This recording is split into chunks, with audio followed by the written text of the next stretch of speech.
You know, we've all heard that global warming is destroying the environment, right? And that if we don't do something about it quickly, we're facing potential disaster. Well, that's the cheery version of the story. Wait till you hear what James Lovelock has to say. Lovelock is what you call an independent scientist. Some would say a maverick. He actually works in a lab that used to be a barn in Cornwall, England, and for years he's been sounding the alarm on climate change. Back in the 60s, Lovelock started preaching what is now called the Gaya theory, named after Gaya, Greek goddess of Earth. Basically, he says the Earth is one giant interdependent living system that regulates itself. It keeps chemical levels, temperature, and other conditions optimal to keep life going. And then we, humans, come into the picture. We cut down the trees, we spew out pollutants, and the system is thrown completely out of whack.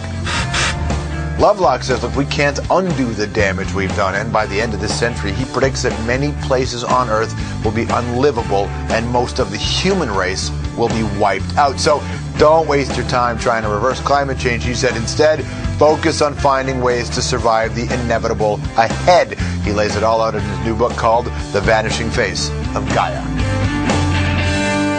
Everybody, please say hello to James Lovelock.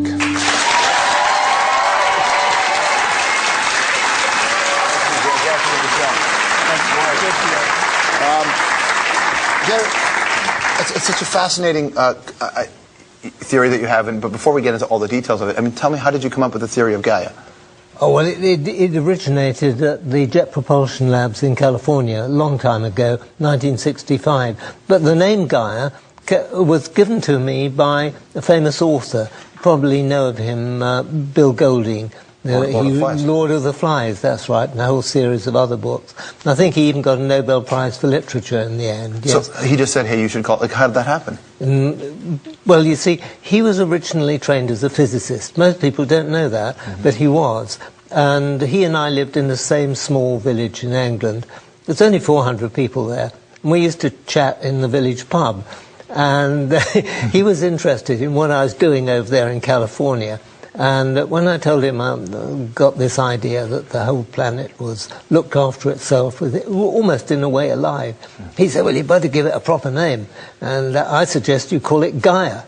And we went on talking for 20 minutes because I thought he meant G-Y-R-E, right. One of these great self-regulating worlds. He said, no, I mean Gaya, the Greek goddess, the goddess of the earth. Now, did that idea come up early in the pub conversation or much later when we have different, when things have changed? Well, that'd be telling.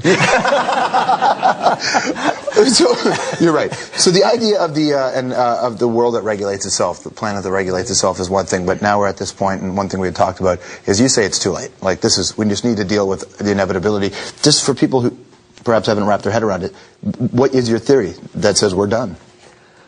It's not so much a theory. It's coming from observations of what's happening around the Earth. And it's always important. Observations are much more important than theories. We have plenty of theories. Now, the Earth's been looking after itself for quite a while in what's called the interglacial, the kind of warm period we're in at the moment. But in the last few years, it started warming up. And this is a sign that it's moving away from the current state it's in to, it exists in stable states, either cold, middling, or very hot.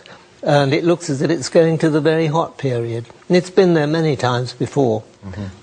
And so, how long does it take to get to the place where we can no longer... Like, are you saying that... You're not saying the entire human race will be wiped out, but you're saying Heavens, that... No. But a significant number. You're not talking about a party here. I'm afraid so. As many as 7 out of 8 are likely to be wiped out, yes. Is it certain parts of the globe that are going to be harder hit than others? Very much so, and Canada is unusually favoured. This is the sort of place, when it happened before 55 million years ago, life not only survived, but things moved here to get away from the heat. And that's likely to happen again. But this time it'll be people moving. And I think the main problem for Canada will be how to handle the influx of people from outside the world and when to be able to say, no, we've got enough now. If we take any more, we can't feed you. Now, the observation can sort of, you can monitor what's happening to the environment. You could take a look at, melting, peaks of ice, I guess, around the world. But how do you prove that it is more than that? Like, how do you say that this is what happened 55 million years ago? How would you get to that place? Well, the evidence for 55 million years ago comes from record of sediments and looking back over the evidence, and it's pretty solid. It's like, they use the ice cores from Greenland or Antarctica, and you can tell what the temperature and the amount of CO2 in the atmosphere was any time up to 1 million years ago, indeed a lot longer than that. And it's that sort of evidence that is pointing to the changes that are taking place now as rather like changes that have happened in the past that are similar. Is this something that, with your observation, you can say is because of humans? That's one of the big debates about climate change, is humans are causing this. Is this just an inevitability? The best way to look at it is, I think of yourself as somebody walking in a forest somewhere, and you pick up a gun, and you accidentally pull the trigger and it goes off and does some damage. You didn't intend to do that. You kind of pulled the trigger by accident, and that's what we've done. We pulled a trigger on the system, and the system is now moving into another state. So let's say, like in centuries and centuries from now, this could have happened anyway, but we've just kick-started the process. Exactly. Wow. So that means, then, that we should have a really good time, shouldn't we? Well, it won't be all bad. No. There'll be some exciting moments, I think. For sure. Is it reversible? No, it isn't. That's the crux of it. I think a lot of people around the world, particularly politicians, the people who had the Kyoto meeting, the Bali meeting, they think that if we're good and we stop burning fuels and everything, it'll all go back to where it was. It won't. Once it started moving, you can't stop it. Can we slow it down? I wouldn't say we can't, but I don't think we can. I think politicians, and I think a lot of scientists who are tied to certain institutions are probably in a position where they can't come out and say what you can say, because can you imagine a politician saying, listen, we got about 100 years and it's a mess. So do you know that is that a good thing or a bad thing that the community can't say that, or at least side with you? I agree with you, absolutely. It's not only politicians, the scientists can't, because most scientists are employees of universities or governments and things, and their next round of grant funding depends on saying the right thing. If they start saying alarming things like that, they're likely to be in trouble. So there's a great limitation on everybody on what they can say freely. And yes, it's a very powerful influence. Who funds you that allows you to do this?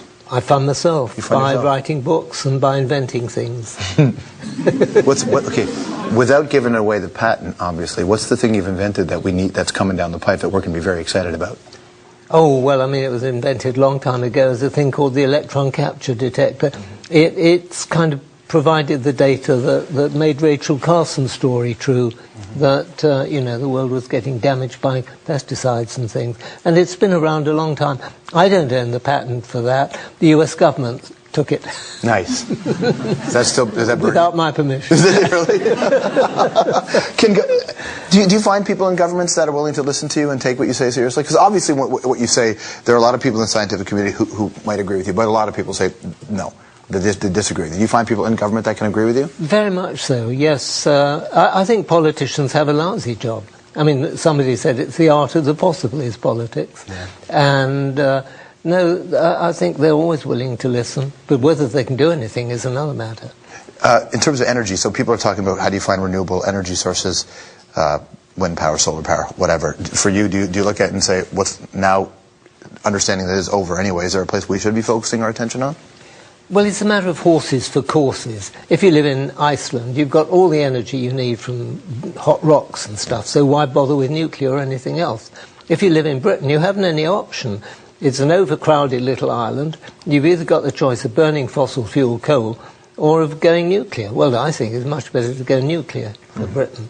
Renewables are a joke. I mean, they will not supply anywhere near enough energy at all. But they're very, very good for business. You can make a lot of money going into renewable energy. So how do so the environmentalists don't like you very much, do they? No.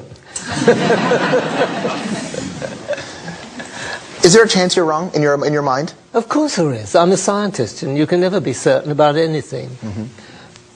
And one had better really realize that. None of us can be certain.